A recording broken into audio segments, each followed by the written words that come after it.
Hey Reader Pops, welcome back. In my previous video, I talked about the 80 books I read in 2024, but this video is the one that I really get excited for to film and to also watch everyone else's favorite books of the year. It's where I get my most recommendations and where I give my most recommendations. When one of my friends texts me asking for a book rec, this is probably the pile that I pull from in no particular order. Let's start off with a book that I wish I saw more people talking about, Between Us by Vari McFarland. This is a fiction slash romance author that I've had on my shelf over 3 years, I think, but I could never get into her writing because I read the first 2 pages of this book, which is a prologue, and I felt like I was not reading English. Honestly, rereading it right now, I still feel that way. So this recommendation comes with a caveat that you should just push through the prologue because it also was very difficult to understand. There are some references and some names of things that I was like, what is going on? Point is, you don't need to know. If you read a name that you don't know, just move past it. You honestly won't need it. The prologue is a random flashback of her childhood from when she was 12 years old, and it's just supposed to give a little bit of background on her family situation. So pushing past the references, this book is one of the funniest things I've ever read, with characters that feel like I'm actually experiencing off of the page, like not knowing if you believe someone, feeling actually gaslit while the character is, and trying to parcel out like, is what they just said true, or did I just get blamed in that situation? Like, it is the most insane experience I've ever had reading someone's work, and this one is such a fun premise. So this girl has a boyfriend, Joe, who she's been dating for a long time. He produces TV series and he has a new one coming out soon. So them and their friends go out to a country house for the weekend, and as they watch the first episode of this new TV show that he's been making, she sees something in there that is from her own personal life, and this starts a bunch of events of trying to figure out if what is in the show is truth or fiction. Even reading the pages about the TV show made me feel like I was watching the TV show that is made up in the book. It was such a fun setting of a big friend group staying in a house together, especially because there was a lot of tensions going on. Certain characters like each other. One of the characters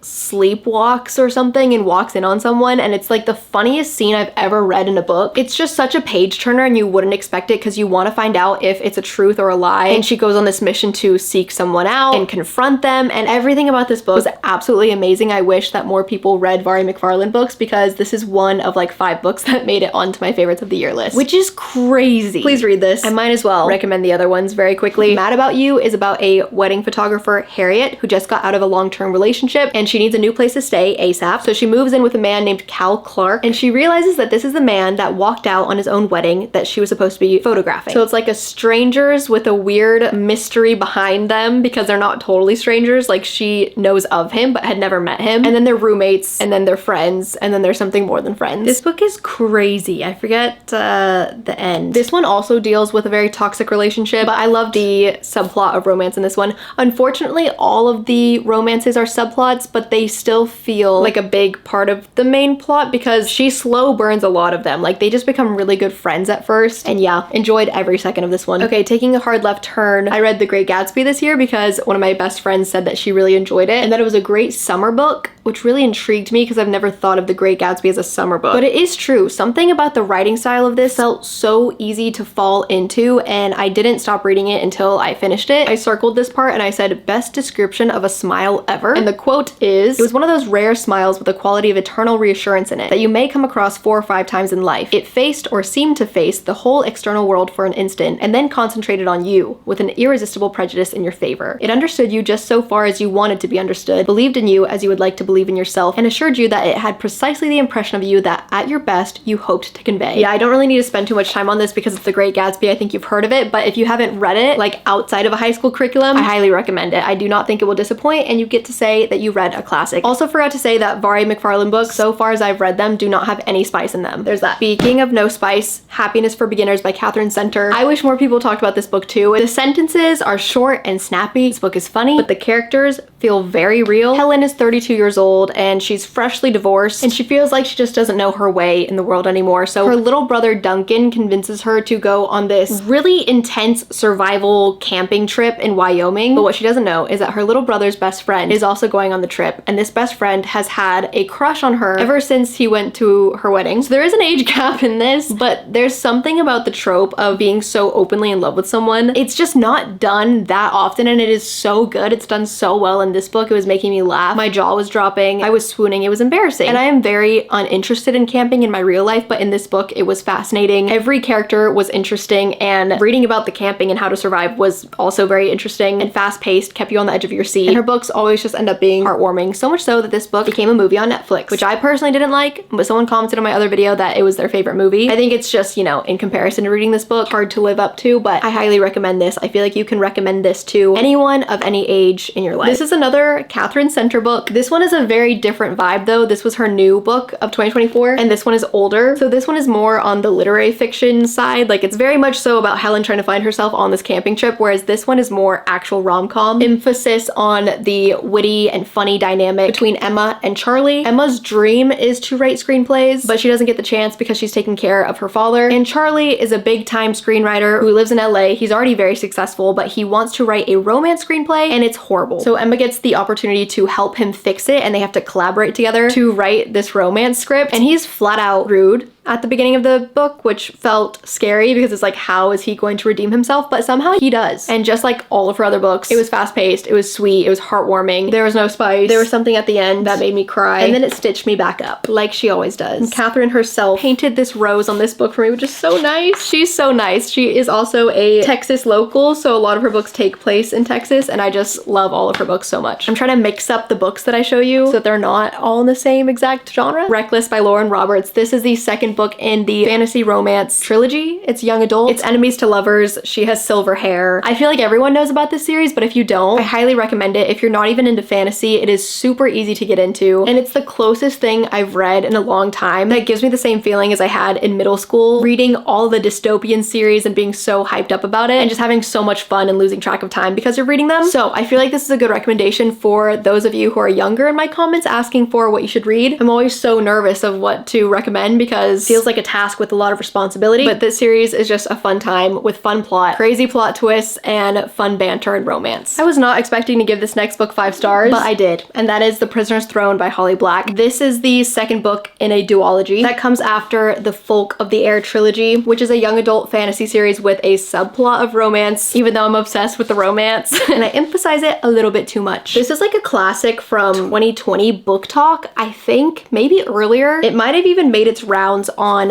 BookTube before it ever made it to Book Talk. And now it's 2025 and I'm still talking about it because I'm so obsessed with it. In the world of Elfheim, there are human beings as well as fairies and mystical creatures, and fairies cannot lie, but they can trick you. And this series follows the younger brother who is no longer very young and his love interest and plot. So it's Prince Oak and a girl named Wren who has blue skin and sharp little teeth. And this duology is so good. I am obsessed with it. I wish there was new stuff coming out in this world. I don't think there is, so I'm going to just have to read all of it all over again. Probably the most unforeseen book on this entire list because I didn't know about this author. This is her first book that she's ever written, and I had never heard a single human being talk about the book. I just saw it on a shelf, really enjoyed the cover, and then I think I bought it for myself or Destiny and Sarah bought it for me in like a book swap of sorts. Either way, I had seen it on the shelf before and wanted to buy it just by looking at it, and that is Love Interest by Claire Gilmore. This is a workplace romance set in New York City. Casey is a finance expert working in Manhattan, and she wants to get a promotion, but then she is in competition with Alex and is the board chairman's son who went to Harvard. So there's a little bit of a natural enemies in there because it feels like he will get favor just by being the son, but then they're forced into filming like a little YouTube series type of thing together. But I just feel like as I was reading this book, it followed what it felt like to fall in love, and I just believed it and I cared about the characters. I don't know, it's